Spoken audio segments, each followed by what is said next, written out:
Bienvenidos a Geopolítica con Francisco Tudela. Hoy vamos a tratar dos temas enormemente interesantes y también graves en la coyuntura mundial actual. El primero de ellos es que el presidente Zelensky de Ucrania, que se encuentra en Washington, D.C., la capital de los Estados Unidos, ha suspendido una presentación que iba a hacer al Congreso americano, puesto que hay una crisis entre los políticos americanos respecto a la financiación de la guerra de Ucrania y también pesimismo en la OTAN y en el Departamento de Estado sobre la situación militar existente en Ucrania. El segundo tema, también enormemente importante, es que Italia, una potencia industrial, uno de los países del G7, esto es uno de los países más industrializados del mundo, ha decidido retirarse del acuerdo que en marzo del 2019 había firmado con la China para formar parte de la iniciativa de la Ruta y Franja. Esta iniciativa que une una serie de vías terrestres, marítimas, etcétera, para estimular el comercio en el mundo. Los italianos tienen la percepción de que no se han beneficiado con este acuerdo. En un instante volvemos con estos dos temas.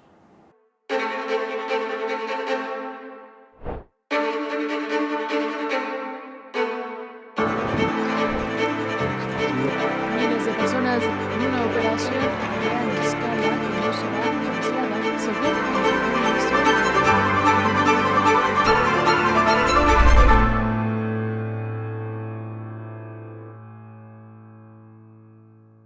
El tema de la cancelación del discurso del presidente Zelensky de Ucrania obedece a un tema de fondo que es mucho más complejo. El 3 de diciembre, el secretario general de la OTAN, la Alianza Atlántica que incluye a los Estados Unidos y a Europa, señaló la insuficiencia de la industria militar occidental para suplir las necesidades de guerra de Ucrania. Al mismo tiempo señaló que la industria militar occidental, esto es de los distintos países europeos, está fragmentada, esto es que a diferencia de los rusos no construyen un solo tipo de productos, sino que cada país tiene distintos armamentos y distintos volúmenes de producción. En tercer lugar, señaló que la industria militar rusa, dijo, está en pie de guerra. Eso significa que la industria militar rusa está dentro de una economía de guerra. Esto es que Rusia, como Estado nacional, está en guerra contra Ucrania y ha puesto a su industria a producir en tiempos de guerra. Evidentemente, los países de la OTAN están en paz y no pueden movilizar sus recursos industriales porque eso implicaría que tendrían que entrar a la guerra contra Rusia y es evidente que los países europeos son más que reacios a tomar ese camino. En tercer lugar, dijo Stoltenberg que las guerras son difíciles de planear y dijo textualmente, debemos estar preparados para malas noticias, concluyendo con la frase, nunca debemos subestimar a Rusia. Naturalmente, esto tiene que haber producido un impacto en los Estados Unidos y naturalmente en el gobierno de Kiev y en el gobierno de Zelensky, y probablemente explica su presencia en la capital de los Estados Unidos. El 4 de diciembre, al día siguiente de las declaraciones de Stoltenberg, el vocero del Departamento de Estado, Matthew Miller, señaló que dijo, la situación de Ucrania en el campo de batalla es difícil. Esta es una frase también compleja en términos de propaganda, en términos del combate que lleva a cabo Ucrania contra Rusia. Señaló que el avance ucraniano estaba resultando difícil contra las líneas rusas Y además dijo, ahora dependemos de los fondos residuales. ¿Qué significa esto? Se destinaron a Ucrania 63.000 millones de dólares para sostenerlos en su esfuerzo de guerra. Y de esa enorme suma ya se ha gastado el 97%. Esto significa que el dinero que aún sostiene a Ucrania se va a acabar con relativa velocidad. Estas declaraciones e informaciones llegaron a Zelensky y también el temperamento del Senado de los Estados Unidos, que tenía que aprobar el 7 de diciembre una ley para otorgar más fondos por alrededor de 61.000 millones de dólares a Ucrania. Pero resulta que a raíz del conflicto de Gaza, Estados Unidos no solo apoya a los ucranianos, sino también a los israelíes. Y esto ha generado cierta renuencia en sectores del Congreso de los Estados Unidos a financiar dos o más guerras al mismo tiempo. Y también se presta a una negociación política. Presentado el proyecto de ley para ayudar a Ucrania y también a Israel, la ley fue rechazada por el Senado de los Estados Unidos por la mayoría republicana. Esto, naturalmente, refleja una realidad, refleja que los republicanos exigen reformas dentro de los Estados Unidos respecto a políticas de seguridad, políticas de migración y políticas de asilo antes de otorgar el dinero para asuntos de orden externo. Los Estados Unidos tradicionalmente siempre han tenido la prioridad de que primero están los Estados Unidos. No es Donald Trump quien ha inventado esa frase. La caridad empieza por casa, uno podría decir.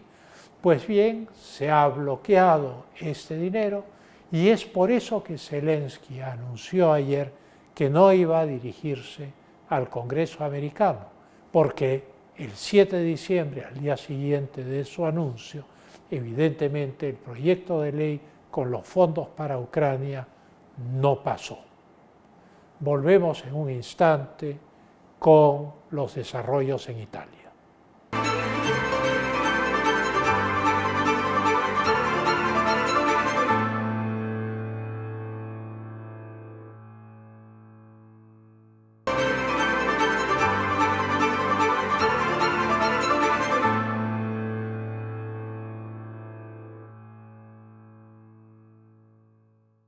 Todos estamos familiarizados, porque ha sido un tema de moda, con lo que primero se llamó la Ruta de la Seda, este intento de la China de unir el Asia a Europa y a los Estados Unidos para el comercio internacional, que después, a medida que iba desarrollándose el concepto, devino en la iniciativa de la Franja y Ruta, cosa que ha llevado a la China a invertir en infraestructura portuaria, en canales, en almacenes, en ferrocarriles, en carreteras alrededor del mundo. Esto fue visto inicialmente como una cosa enormemente positiva. Tan es así que en el año 2019, en marzo del año 2019, Luigi De Maio, el primer ministro de Italia, firmó el memorándum de entendimiento por el cual Italia se adhería a la iniciativa de la Franja y Ruta, esperando obtener grandes beneficios. Por otro lado, la China se comprometía a hacer una gran inversión de alrededor de 20.000 millones de dólares en Italia para desarrollar este proyecto. Pues bien, han pasado algunos años, han pasado 4 años desde ese momento, y ya en mayo de este año, el ministro de Defensa de Italia, Guido Crosetto, criticó duramente el acuerdo de la Franja y Ruta chino, siendo Italia miembro de este acuerdo. Señaló el ministro de Defensa hace meses de esto que el acuerdo solo favorecía a la China, que las exportaciones italianas no se habían incrementado, esto es, la demanda china por los productos italianos no había sufrido un incremento y que sin embargo Italia sí se había visto inundada de productos chinos. Poco antes de que el ministro Crosetto dijera esto, el gobierno chino había expresado respecto a su acuerdo con Italia que se habían logrado resultados fructíferos, pues evidentemente parece que lo que es fructífero para el gobierno chino no era fructífero para el ministro de Defensa italiano. Italia es un país industrial, desarrollado, uno de los 7 países más desarrollados del mundo. Forma parte del grupo de los 7, el famoso G7, que son las economías industriales más desarrolladas del mundo. Y por lo tanto, estas opiniones no son opiniones arbitrarias, sino son opiniones de economías de gran envergadura y que por lo tanto, si muestran insatisfacción con el acuerdo de la Franja y de la Ruta, es porque tienen sólidas razones para hacerlo.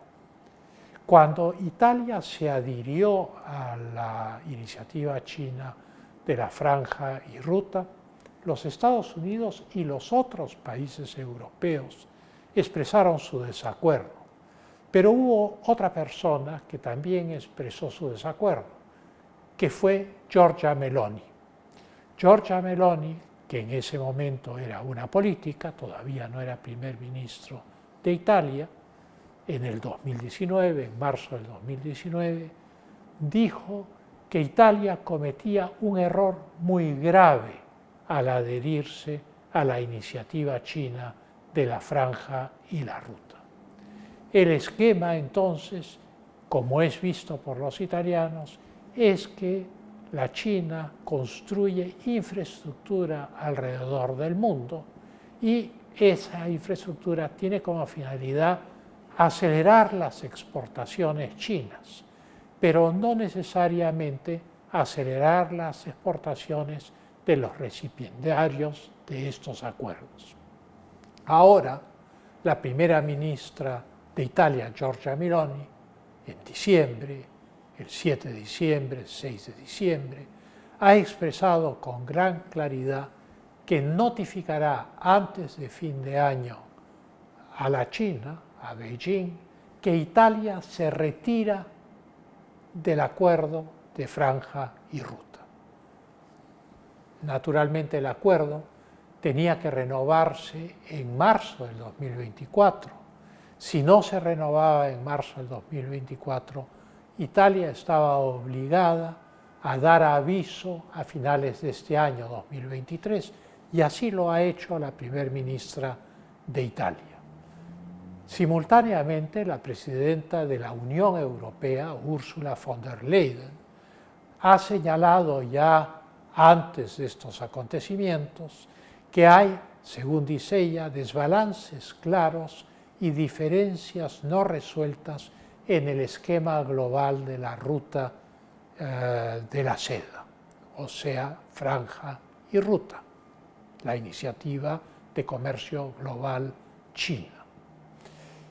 Giorgia Meloni, naturalmente, se opuso a la firma de este acuerdo cuando Luigi Di Maio lo firmó en 2019 y ha señalado además, ahora que va a notificar a Beijing que no va a continuar con el acuerdo, que en realidad la China ha invertido una muy pequeña fracción de los 20.000 millones de euros que había prometido en el 2019 y que por lo tanto ahí también hay una asimetría en este acuerdo, puesto que la inversión china en el volumen prometido por la China no se ha materializado. La decisión italiana no ocurre en el aire, porque está sincronizada con una decisión de la Unión Europea. Esto es, las declaraciones de Giorgia Meloni tienen lugar el 6 de diciembre y el 7 de diciembre se reúnen Xi Jinping y Ursula von der Leyen, la presidenta de la Unión Europea, para tratar justamente el tema de las asimetrías y los problemas de proporciones en la iniciativa global china de la franja y ruta. Volvemos en unos instantes con las conclusiones.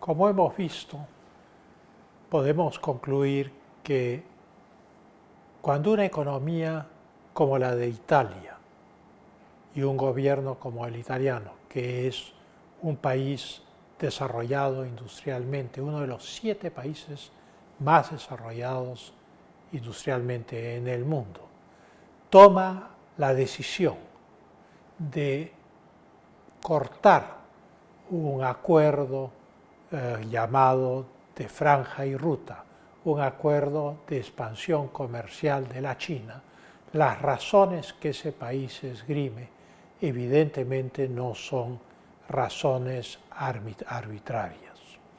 Hay una asimetría entre las decisiones de inversión de la China, que no necesitan mayores consultas, porque siendo un país de partido único, la China, esto es un país cuya estructura política es dictatorial, si bien su estructura económica es capitalista, y muchas de las grandes empresas comprometidas en el esquema de la franja y la ruta son empresas públicas. Y entonces las órdenes del gobierno chino de invertir en tal o cual lugar del mundo, de construir carreteras, ferrocarriles, puertos, etc., no va a ser discutida por las empresas públicas chinas, sino que se van a adecuar al esquema geopolítico y geoestratégico de la China.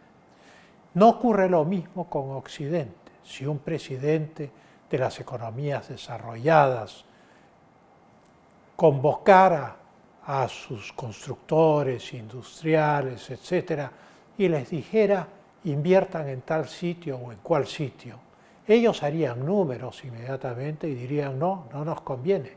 Los gobiernos no pueden, en tiempo de paz, los gobiernos occidentales, ordenarles a sus empresas dónde invierten.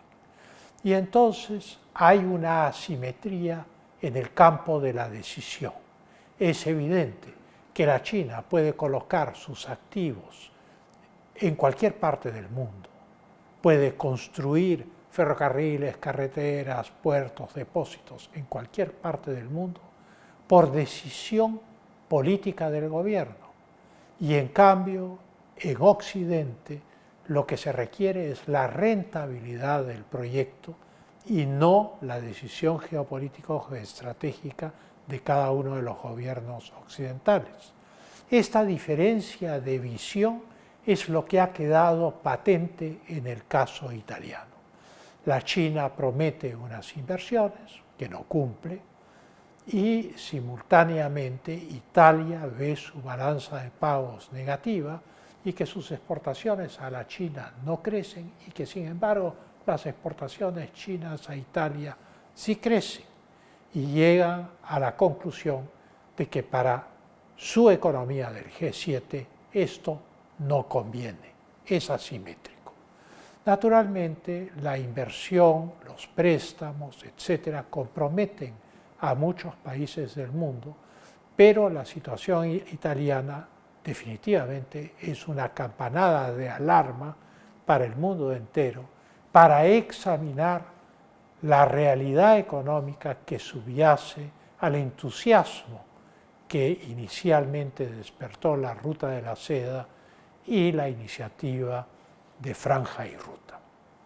En el caso de Ucrania, pues también hay una dosis de realismo que ha aparecido en el horizonte, más allá de la propaganda que se ve en las redes, en YouTube, en las noticias, respecto a los avances de la ofensiva de primavera, de la ofensiva de verano o de la ofensiva de invierno, pues es evidente que lo expresado por el secretario general de la OTAN, Jens Stoltenberg, y lo expresado por el vocero del Departamento de Estado de los Estados Unidos, el señor Miller, respecto a que la guerra de Ucrania vive momentos difíciles y que Ucrania no ha logrado hacer una ruptura del frente ruso, son reales. Por un lado, estas declaraciones han estado sincronizadas para recibir a Zelensky en los Estados Unidos y probablemente para convencer al Congreso que dé los fondos. Es muy probable que en el curso de la negociación política, los que se han opuesto a aprobar la ley de ayuda a Ucrania e Israel, una vez que consigan lo que quieren del gobierno de Biden en términos de seguridad de los Estados Unidos, en términos de migraciones a los Estados Unidos y de asilo en los Estados Unidos de personas extranjeras, una vez que consigan esto, lo más probable es que el presupuesto para Ucrania, para Israel, sea apoyado. Pero evidentemente no estamos frente a decisiones o úcases de partido único. Las democracias funcionan así. En el siglo XIX se llamaba a Inglaterra la pérfida Albión, porque las monarquías absolutas de Europa firmaban un tratado con el Reino Unido y cuando llegaba el momento de que ese tratado sea aprobado por el Parlamento británico, pues los británicos no lo aprobaban. Esto era inconcebible para las monarquías absolutas, pero era una realidad para una democracia, era algo de criterio y que podía suceder. Y entonces el hecho es que el mensaje mandado por Stoltenberg y por Miller respecto a las dificultades de la guerra de Ucrania, que son reales por lo demás, evidentemente no ablandaron a los 51 senadores que votaron en contra del proyecto de ley.